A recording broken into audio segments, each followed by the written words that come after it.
(2021년) 고난주간에 우리는 예수 그리스도의 섬김이 어떻게 교회를 세우는지에 대해서 살피고 그 안에서 하나님의 은혜를 받고 있습니다. 섬김만이 진실한 공동체를 세웁니다. 왕이신 예수 그리스도의 섬김은 우리에게 생명을 주었고 그리고 교회를 세웠습니다. 반대로 누가 큰지를 두고 교회가 다툰다면 그리스도의 교회는 생명력을 상실한다라고 말하고 있습니다.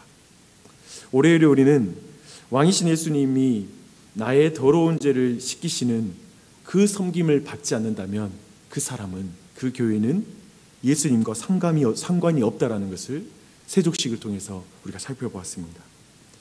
예수님이 나의 1만 달란트 빚을 탕감해 주시는 것을 참으로 받아들일 때에만 모든 사람은 참으로 겸비할 수가 있습니다.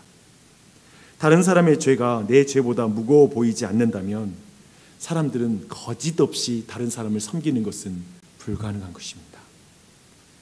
어제 우리는 또한 겟세마네 동산의 복음을 들었습니다. 잠든 우리를 위해 주님이 기도의 섬김을 하심으로 우리 모두가 오늘 이 아침에 이 자리에 나와서 기도할 수 있는 줄 믿습니다. 그것이 은혜입니다. 두 번째 아담이신 예수님이 하나님의 말씀에 순종하는 기도를 들으심으로 말씀에 반역했던 우리가 하나님의 동산에 속하여 하나님께 기도할 수가 있습니다. 오늘도 이곳에서, 교회에서 주님께 기도할 수 있는 줄 믿습니다. 이 기도의 섬김을 받은 이들은 이제 형제들을 위하여 기도로 섬기는 것이 마땅합니다. 오늘도 우리는 그 일에 순종할 것입니다. 오늘도 기도로 잠든 자들 우리 주변에 있을까요? 기도에 대해서 잠든 자들, 영적으로 잠든 자들, 육체가 연약한 사람들 우리 주변에 많이 있죠. 마음의 원이로 돼 육체가 약한 사람이 우리 주변에 많습니다. 그들을 기도로 섬기는 법을 오직 예수님을 통해서 배웠으면 좋겠습니다. 오늘은 이제 예수 그리스도의 그 침묵의 섬김을 통해서 공동체를 한번 생각해보는 그런 시간을 가졌으면 좋겠습니다. 겟세마네에서 붙잡히신 예수님은 계속해서 유대인의 최고 법정과 로마의 세속 법정에 서게 됩니다. 이제 신문을 받게 됩니다. 그 신문 과정이 보여주고 있는 것은 예수님이 십자가에 달릴 만한 어떠한 죄도 범하지 않았다는 것을 그 과정에서 명백하게 보여주고 있습니다. 그리고 그들의 법정이 얼마나 불법적으로 진행되고 있는지를 알려주는 게 그 모든 신문 과정이 보여주고 있는 것입니다. 둘 모두 이 세상에서 볼 때 최고의 법정이라고 말할 수가 있습니다. 유대 지도자들의 말하고 있는 산헤드린 공회이고요. 그리고 로마, 그 당시에 최고의 나라의 최고의 법정입니다. 유대 지도자들은 사형에 해당하는 증언을 찾는데 도저히 그 증언을 찾지를 못합니다. 특히 성전을 내가 헐고 다른 성전을 사흘 동안 지으리라고 하신 주님의 말씀이 아마도 그들이 걸어서 넘어뜨릴 만한 가장 좋은 그런 소송거리 증언이 되었는데 이마저도 증언들 사이에 불일치가 있어서 채택하기 어려웠다라는 걸 말하고 있습니다. 그러자 대제사장이 예수님께 묻습니다. 너는 아무 대답도 없느냐? 이 사람들이 너를 치는 증거가 어떠하냐? 이 질문에 대해서도 예수 그리스도께서는 침묵하십니다. 아무 대답도 하지 않으셨다라고 말씀하십니다. 우리가 볼 때 의로우신 예수님이 왜 대답을 하지 않는지 그게 너무 궁금해요. 정말 답답해요. 이런 고구마 전개는 이제 로마의 법정에서도 계속됩니다. 대제사장들과 장로들에게 고발을 당하되 예수님께서는 아무런 대답을 하지 않으십니다. 그런데 이것이 총독인 빌라도에게는 너무나 답답하고 이해가 되지 않고 이런 모든 소송이 별로 그렇게 설득력이 떨어지거든요. 그래서 예수님이 아무런 대답을 하지 않는 게 이해가 되지 않아 빌라도는 예수님께 묻습니다. 그들이 너를 쳐서 얼마나 많은 것으로 증언하는지 듣지 못하느냐? 그런데 아무 대답도 없느냐? 마태는 예수님이 한마디도 대답하지 않으셨다라고 표현합니다. 한 단어도 말씀하시지 않았다라고 말하고 있습니다. 그리고 나서 총독이 크게 놀랬다, 크게 이상하게 여겼다라고 또한 말씀하고 있습니다. 총독도 우리 모두도 궁금합니다. 사람이 억울하게 누명을 쓰면 그것에 대해서 해명을 하는 게 본성이지 않습니까? 그래서 우리도 궁금합니다. 그리고 총독도 궁금합니다. 그러나 예수님은 잘못된 고발을 바로잡지 않으십니다. 더군다나 지금 소송은 사형 구형을 요청하는 그런 소송이지 않습니까? 살기 위해 자신을 변명하는 것은 마땅한 것 아니겠습니까? 예수님이 죽기를 작정했기에 할 말씀을 하지 않는 것이다라고 말하고 그렇게 이해하면 될까요? 여튼 빌라도는 수많은 재판을 봐왔지만 이렇게 허술하게 고소하는 것에 침묵을 지키는 피고자를 한 번도 본 적이 없었던 것 같습니다. 죽을 때 죽더라도 자신이 억울하게 죽는다라는 것은 분명히 밝히고 싶은 것이 사람의 심정이 아니겠습니까? 그러나 우리 그리스도는, 우리 구주는 침묵하십니다. 사람이 가장 부인하기 어려운 자기 부인 중에 하나가 자기 증명을 부인하는 것이라고 합니다. 누군가 나를 오해하는 것을 사람들은 참을 수가 없습니다. 여러분, 오해하는 사람 참는 거 진짜 어렵지 않습니까? 억울하게 모함을 당하는 것을 견딜 수가 없습니다. 우린 누군가 나를 정당하게 평가하지 못하는 것도 참지 못합니다. 의문이 생깁니다. 반드시 그것에 대해서 내가 일일이 설명하고 싶습니다. 조목조목 내가 거기에 대해서 반문하고 싶고 거기에 대해서 내가 따져 묻고 싶은 게 우리의 본성입니다. 혹시라도 다 하지 못한 말이 있으면 그날 밤에 땅을 치고 후회합니다. 내가 그때 이 말을 했어야 되는데, 돌아서서 내가 그 말에 대해서 내가 제대로 말하지 못한 것이 그렇게 후회가 돼서 빨리 날이 새기를 기다립니다. 아침에 일어나서 바로 제가 한 번은 밤 12시 넘어서 1시가 가까울 때 어떤 목사님께 전화 받은 적이 있어요. 그날 오전에 목회자들 모임했는데 내가 한 말에 대해서 도저히 못 참아서 전화를 했다는 거예요. 목사도 내가 하고 싶었던 말, 내가 억울한 말 그날 밤을 못 넘겨요.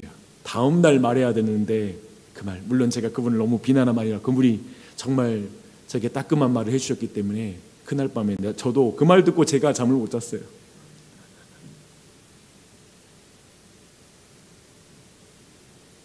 이런 인생들이 지금 이 예수님을 볼 때 답답할 수밖에 없습니다. 왜 예수님이 침묵하실까? 왜 예수님이 침묵하실까? 예수님의 침묵의 이유는 주전 8세기에 활동했던 이사야 선지자를 통해서 우리에게 구체적으로 미리 말씀해 두셨습니다. 이사야서 53장 7절에 이렇게 말합니다.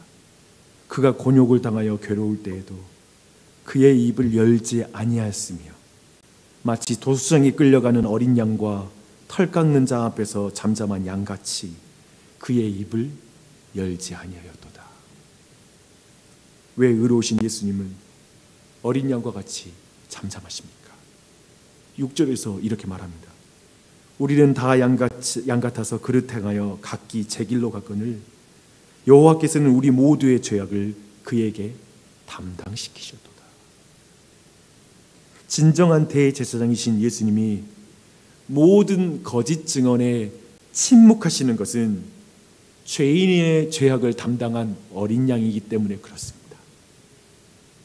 예수님이 대제사장에게 대답하시는 유일한 질문은 내가 하나님의 아들 그리스도냐?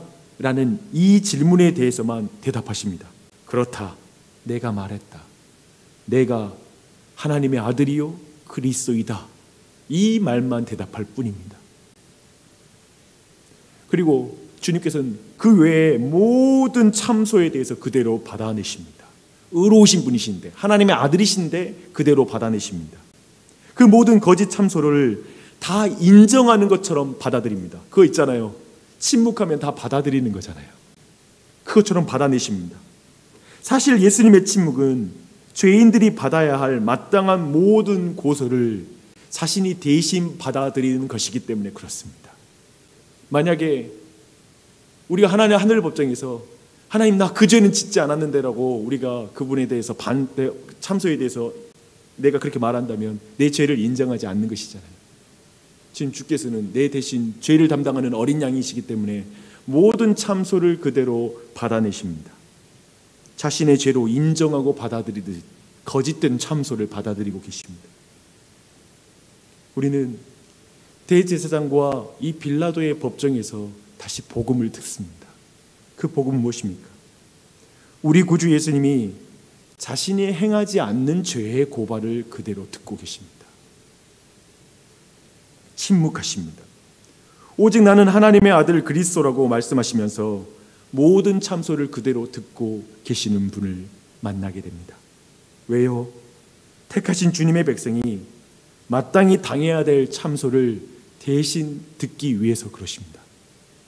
마땅히 반역자들이 맞아야 될 최후의 심판을 그분이 대신 받기 위해 그분은 그 모든 일을 감당하고 계십니다. 그 형벌을 감당하고 계십니다. 그래서 우리는 주님의 침묵에서 그 침묵의 복음을 만납니다. 그래서 이 주님 안에 속한 모든 여러분은 기억해야 됩니다. 교회는 기억해야 됩니다. 오직 이 예수 그리스도 안에서 침묵하시는 이 예수 그리스도 안에 있는 자에게 정죄함이 없습니다.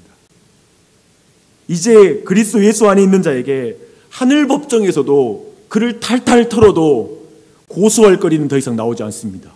그리스도 안에 있는 자에게.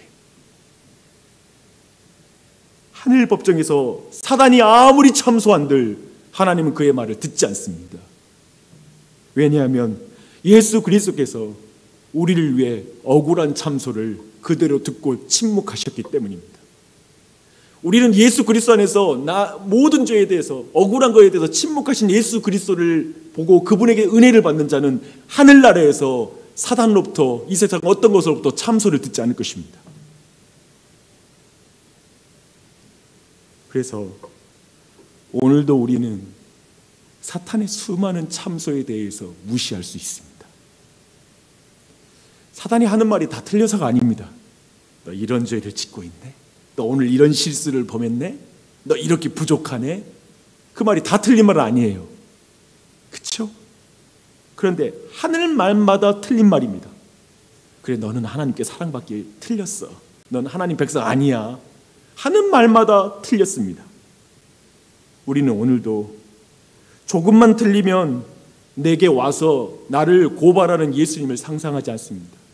제가 말씀 묵상하고 있는 이 말씀 묵상하는데 어제도 너무 은혜가 되는 거예요. 예수님이 이러지 않잖아요. 우리 죄범을 와서 너 죄 지었다? 너 죄 지었다? 그런 예수님 보신 적 있으세요?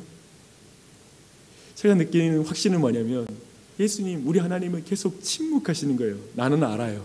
내가 죄 지은 거. 근데 우리 주님이 나를 향해 침묵하고 계시는 게 느껴져요. 다 아는데 말씀하지 않고 침묵하시는 예수님을 볼 뿐입니다. 도리어 사탄이 참소할 때 우리를 향해 나는 하나님의 아들 예수 그리스도로 너의 모든 참소를 대신 들었다. 그리고 침묵하고 내가 받아야 할 형벌을 어린 양으로서 묵묵히 담당했다. 너는 내 것이다. 너를 향한 나의 사랑에서 그 모든 것도 끊을 수 없다. 내가 너를 사랑한다. 내가 너를 안다. 주님은 오늘도 우리에게 그렇게 말씀하시는 분이십니다. 우리는 오늘도 예수님의 침묵의 섬김을 받고 있습니다. 그것을 기억하십시오. 그 주님은 그런 의미에서 그렇게 침묵의 섬김을 하신 주님께서 우리에게 침묵의 섬김을 하라고 우리에게 명령하고 계십니다. 그분을 본받으라고 말씀하십니다. 교회에서 가장 중요한 섬김은 말의 섬김입니다. 특별히 그 말의 섬김의 첫 번째가 뭐냐면 침묵의 섬김입니다. 말을 하지 않는 섬김입니다. 야고보 사도는 혀에 굴레를 씌우라고 말합니다. 우리가 말들의 입에 재갈을 물리는 것은 우리에게 순종하게 하려고 그 온몸을 제어하는 것이라 라고 말하고 있습니다. 혀에 재갈을 물리는 것, 그 첫 번째는 침묵하는 것입니다. 우선 형제에 대해서 할 말을 가슴에 지닌 채 말하지 않는 것이 말과 관련된 첫 번째 섬김인 것을 꼭 기억하십시오. 교회에서 필연적으로 약한 자를 만나게 됩니다. 교회에서 필연적으로 어리석은 자를 우리는 만나게 됩니다. 솔직히 우리 모두도 강할 때가 있고 약할 때가 있고요. 우리가 지혜로울 때도 있지만 어리석게 말할 때도 있습니다. 말과 행함에 우리 자신 또한도 늘 부족함을 드러냅니다. 저마다 재능도 다르고 기질도 다르고 성품도 제각각입니다. 그런데 그런 것들로 수군거리면, 그것으로 수군거리면, 자신만 옳다고 말하면, 상대를 정죄한다면 그것은 서로를 무너뜨리는 것입니다. 침묵해야 됩니다. 보네퍼 목사님은 이렇게 말에 재갈을 물리면 그 온몸을 제어한다고 말씀을 하고 있거든요. 그걸 이렇게 해석을 해요. 말로만 표현되지 않으면 판단하는 생각들은 위축되며 질식해버리고 말 것이다. 우리 모두 어떻게 마음으로 판단하는 게 막아져요. 누구를 보면 딱 판단이 나오죠. 평가가 나오죠. 근데 그걸 다 말로 말해버리면, 내가 이걸 바로잡겠다, 어떻게 하겠다고 내가 그걸 다 말로 다 표현해버리면 우리의 판단은 더 강해집니다. 그런데 우리가 그때 참고 말하지 않고 침묵을 지키면 그 판단이 내 안에 질식해버릴 거라고 말합니다. 내가 제어를 하는 것이죠. 이게 얼마나 놀라운 일인지 모릅니다. 이 지점에서 제가 저를 돌아보지 않을 수가 없습니다. 저는 왜 이렇게 요즘 와서 할 말 다 하고 살려고 하는지 모르겠습니다. 나이가 들수록 할 말 하고 할 말 안 하는 거, 안 할 말을 안 하는 것이 경건한 어른의 성장이고, 그리고 목사로서의 마땅한 일인데, 할 말하고 다 사는 것이 목회 편하게 잘하는 것이라고 생각하는 것, 그런 것 같습니다. 저의 말로 상처를 받으신 분들이 계시다면 죄송합니다. 목사가 공적으로 이런 사과를 하는 게 저는 개인적으로 비겁하다는 생각 참 많이 했습니다. 막 설교 시간에 뭉뚱그려서 사과하는 것처럼 비겁한 게 없어요. 근데 죄송한데 그냥 그렇게 들어주십시오. 오해를 받는 것을 참지 못하고 한 단어를 그냥 못 넘기겠습니다. 어제도 그냥 못 넘기고 기어코 말을 뱉은 적이 있습니다. 주 안에 사랑하는 여러분, 오해와 모욕을 당할 때에도 성경은 우선 침묵하라고 명령하는 것 같습니다. 말도 안 되는 말인데 우선 침묵하라고 말하는 것 같습니다. 모욕을 당할 때 예수님과 바울처럼 우리가 먼저 침묵하는 법을 배우지 못하면 결코 예수님과 바울처럼 행동할 수가 없습니다. 이걸 꼭 기억하십시오. 물론 이 말은 다른 사람을 바로 이끌어주기 위해 남몰래 권면해주는 일까지 하지 말라는 말이 아닙니다. 교회를 건강하게 세우기 위해서 우리가 정확히 해야 될 말을 하지 말라는 말도 아닙니다. 이 말은 다른 사람의 비밀에 속하는 것, 어떤 약점과 부족함을 볼 때 호의를 가졌더라도 함부로 발설하지 말라는 말입니다. 내가 사랑이 사는 말인데 맞는 말이기도 해요. 근데 우선 침묵하십시오. 그게 교회를 세웁니다. 관계를 세웁니다. 누군가를 깎아내리듯 수치심을 주면서 정죄하듯 말하는 걸 하지 말라는 말입니다. 항상 그걸 주의하십시오. 내가 뭔 말을 하면 저 사람이 어떻게 받아들이겠다라는 걸 생각하고 말씀하셔야 됩니다. 이것이 쉬운가요? 제가 보니 사람의 힘으로 안 돼요. 이게 나이 늙어서 되는 것도 아닌 것 같아요. 나이 늙어서 할 말 다 하는 경우도 있어요. 이게 신앙생활, 목사 되면 안 될까요? 목사도 하고 싶은 말대로 잘하는 게 그게 편한 목회라고 말해요. 카리스마 있는 목회, 능력 있는 목회라고 말해요. 목회 편하게 한다고 말해요.